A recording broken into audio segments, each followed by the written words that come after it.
बिस्मिल्लाहिर्रहमानिर्रहीम। अस्सलाम वालेकुम। मैं आपका मेज़बान समी इब्राहिम हूँ और आप हमारा सोशल मीडिया देख रहे हैं। सबसे पहले तो आपको ये इतला दें कि अभी तक इमरान खान साहब के जो साहबजादे हैं सलमान और कासम, पाकिस्तान आने के लिए उन्होंने जो वीज़े की दरख्वास्त दी है उस पर अभी कोई फ़ैसला नहीं किया गया। इल्तवा है और ये ज़ेर गौर है और कहा जाता है कि इसमें जो इल्ज़ामात लगाए गए हैं या जो कहा गया है कि जिसकी वजह से अभी वीज़े नहीं लगे, कि वो कहते हैं जी कि उन्होंने अपनी जाए पैदाइश जो है वो गलत लिखी है और पाकिस्तान से कोई ताल्लुक़ साबित नहीं कर सके अपना। अब आप मुझे बताइए, इमरान खान के बेटे साबिक़ वज़ीर-ए-आज़म के और पाकिस्तानी सफारत खाना कहता है कि जी वो पाकिस्तान से अपना ताल्लुक़ साबित नहीं कर सके और यहाँ पर पता नहीं कहाँ से लोगों को इन्होंने इकट्ठा किया है। और मुझे वो याद है, वो जब नवाज़ शरीफ की हुकूमत थी और मोदी उतर गया था यहाँ पर आके इनकी उसकी नवासी की शादी में, तो वो दंदनाते फिर रहे थे सारे इंडियन विदाउट वीज़े के। और इमरान खान के बच्चों के बारे में ये है कि जी वो पाकिस्तान से अपना ताल्लुक़ साबित नहीं कर सके। बाकी जो दूसरी खबरें हैं मैं आपको थोड़ा सा ब्रीफ दे दूं। सुप्रीम कोर्ट में आज 14 दरखास्तें थी इमरान खान के मुकदमात की, उनके बारे में क्या हुआ ऑर्डर। फिर लाहौर में आसमा जहांगीर कॉन्फ्रेंस थी, उसमें जो राना सनाउल्लाह के साथ हुआ है और फिर जो जर्मन एम्बेसडर के साथ जो हुआ है, बड़े अहम सवालात उठा दिए गए हैं, वो मैं आपको बताता हूँ उसका। और अभी तक जो सानिया तरलाई के शोधा हैं, कोई उनकी कंपनसेशन या जो एक तवक्को की जा रही थी या जो ऐलानात, किसी तरह का भी कोई ना अमल दरामद, ना ही कोई सॉलिड किस्म की कोई चीज़ सामने आई है। तो सबसे पहले ज़रा सुप्रीम कोर्ट की बात कर लेते हैं।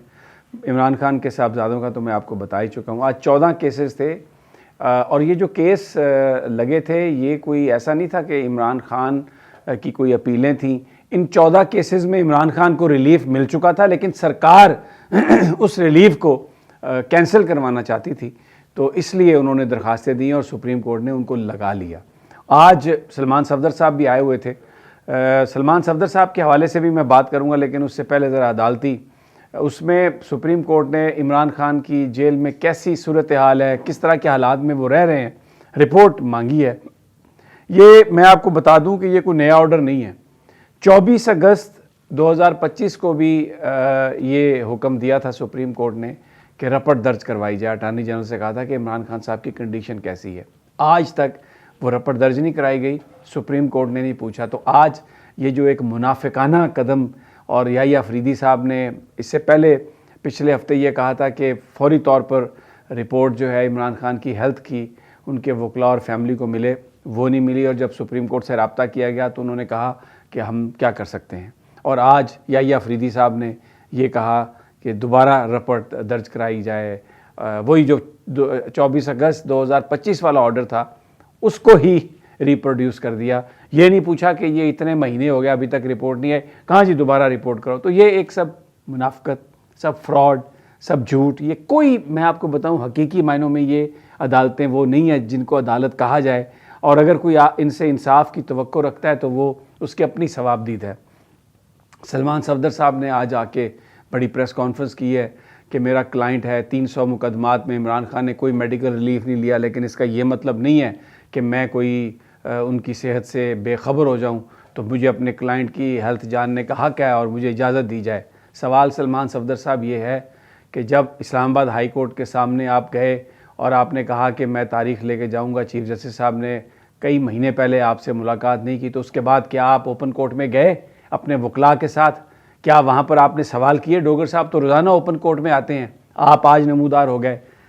और मैं ये कहना नहीं चाहता, लेकिन इमरान खान के जो मुकदमात थे उनकी फ़ीसें भी अदा हुई करोड़ों में।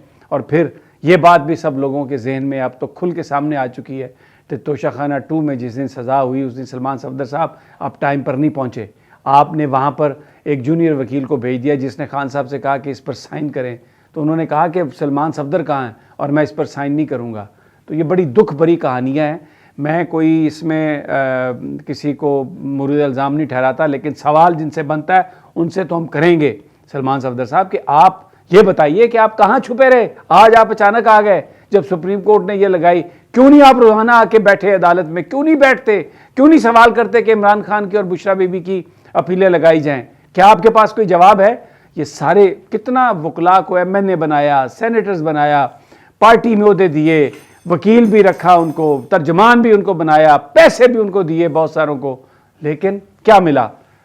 क्या मिला इमरान खान को? इतनी फीसें, इतना सब कुछ करने के बाद भी अदालत में केस तक आप फिक्स नहीं करा सकते और आके बोलते भी नहीं है, इसलिए कि आप अपनी प्राइवेट गुफ्तगू में सब लोग ये कहते हैं कि हम प्रोफेशनल हैं, वकील हैं, हमने तो अदालतों में पेश होना है, जजेस के साथ हम लड़ तो नहीं सकते एक मुकदमे की वजह से, हमने और मुकदमात में भी पेश होना है। ये बिटर रियलिटी है, आप इसको मान जाएं। लेकिन लोग बड़े पाकिस्तान के हर चीज़ को देखते हैं। ये मैं आपको वीडियो दिखाता हूँ। एक तो राना सनाउल्लाह साहब की सबसे पहले, यही आपका वो रवैया है कि जिसने आपको जो है वो इस काबिल किया कि जब ये आए तकरीर करने के लिए तो लोगों ने इनका बाइकाट किया। क्यों? ये सारी हुकूमत जो है फार्म 47 की पैदावार है।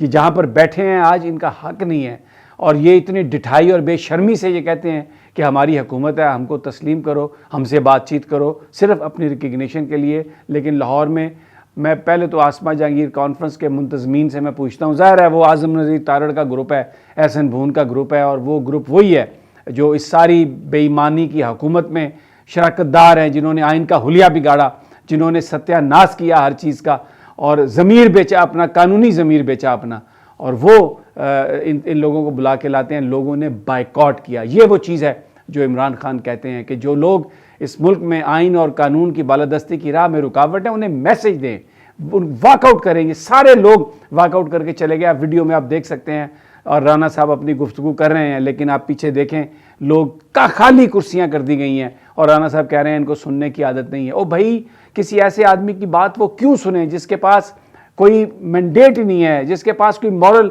अथॉरिटी नहीं है? ज़बरदस्त इन्होंने काम किया। लेकिन इससे भी ज़्यादा मैं अब आपको एक वीडियो दिखाता हूं जो नौजवान ने सवाल किए वहाँ पर जर्मन एम्बेसडर से, डिसेबिलिटी बच्चों की, बड़ों की, उसके हवाले से वहाँ पर उनका एक नशिस्त थी, सेशन था। तो ये नौजवान खड़ा हुआ और इसने जर्मन सफ़ीर से कहा कि जनाब 12,000 बच्चे डिसेबल हुए और आप इसराइल को सपोर्ट करते रहे, असला फराम करते रहे, तो आप बताइए आप इस चीज़ का क्या जवाब देंगे? सुनिए पहले इस नौजवान की गुफ्तगू। Being disabled in Gaza by the very weapons provided by your country. Do you oppose this genocide? Are you ashamed of the role of your country? You have to answer this before you start speaking on genocide. I want to ask her the question. She's here to talk about disabilities. Yet more than 12,000 children have been disabled in Gaza by the very weapons provided by Germany. How do you expect us to hear from her on disabilities?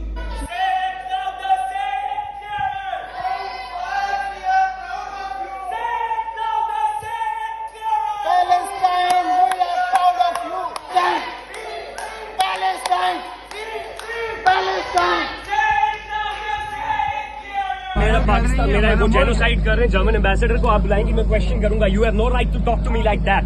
आराम से बात करो, आराम से। आप भी आराम से बात करें। फलस्तीन के अंदर जेनोसाइड हो रहा है, फलस्तीन के अंदर जेनोसाइड हो रहा है। वो कैसे बात कर रही है? मेरा हक था सवाल करना, मैंने सवाल किया एम्बेसडर से, उनको क्या आराम से बात करना? मेरे से वो आराम से। आपका तरीका गलत था सवाल करने का। ये आपने देखी सारी, जब उसने सवाल किया तो किस तरह उसके साथ आ गए लोग मुंतज़मीन, उसको निकाला वहाँ से, फिर उसके साथ कह रहे हैं तुम्हारा सवाल करने का तरीका गलत था। और वो क्या कह रहा था? वो सिर्फ यही कह रहा था कि जो कुछ भी यानी जिन लोगों ने मारा, आप उसी अतार के लौंडे से आप इलाज मांगने चले गए हैं, दवा मांगने चले गए हैं। अब सवाल मैं आपसे ये करता हूँ कि जर्मन सफ़ीर, दूसरी तरफ आ जाइए, अगर जर्मन सफ़ीर इस नौजवान से ये पूछ लेता कि आप अपनी हुकूमत के बारे में तो बात करें, आपकी हुकूमत तो इसराइल के बाद वो दूसरी हुकूमत है जिसने डोनाल्ड ट्रंप को कहा कि अमन नोबेल प्राइज़ दें उसको, डोनाल्ड ट्रंप को, और फिर आप अपने मुल्क में क्या करते हैं? किस तरह लोगों को उठाते हैं, मारते हैं? चादर और चार दीवारी का तल्लुक आप का जो एहतराम है आपके मुल्क में क्या है? ये जो फार्म 47 की गवर्नमेंट है, क्या ये असली गवर्नमेंट है आप जिसके साथ खड़े हैं? ये जो इस वक्त अदालतों में हो रहा है, जो मैंने अभी आपको पहले बयान किया है इमरान खान के साथ, क्या ये आप बताइए पहले अपने बारे में तो आप जवाब दें, हमें क्यों आप कहते हैं? तो ये सवाल वो कर सकता था। ये सवाल मेरे जहन में भी आए कि हुकूमत किन लोगों ने, हुकूमत किसकी है यहाँ पर? ये कौन लोग हैं? इनके पास तो मैंडेट ही नहीं है। और फिर आप गाज़ा में जा रहे हैं, अब वो पीस बोर्ड की मीटिंग है उसमें भी आप जाएंगे, اور آپ ڈونلڈ ٹرمپ کو امن کا دائی کہتے ہیں. آپ کہتے ہیں کہ آپ نے کروڑوں لوگوں کی زندگیاں بچائیں، جبکہ جو فلسطین میں قتل عام ہوا اس میں ڈائریکٹ رسپانسبل ہے ڈونلڈ ٹرمپ. پوری دنیا یہ سمجھتی ہے. تو ایک منافقت کا جو سفر ہے وہ ہم طے کر رہے ہیں اور اس میں ہم لوگ زندگی گزار رہے ہیں. لیکن بہرحال یہ آج کی چیزیں ہیں جو آپ کے ساتھ میں گوشت گزار کرنا چاہتا تھا، اور اللہ تعالی ہم سب پر رحم کرے. اور اگلی ویڈیو تک مجھے اجازت دیجیے. اللہ نگہبان.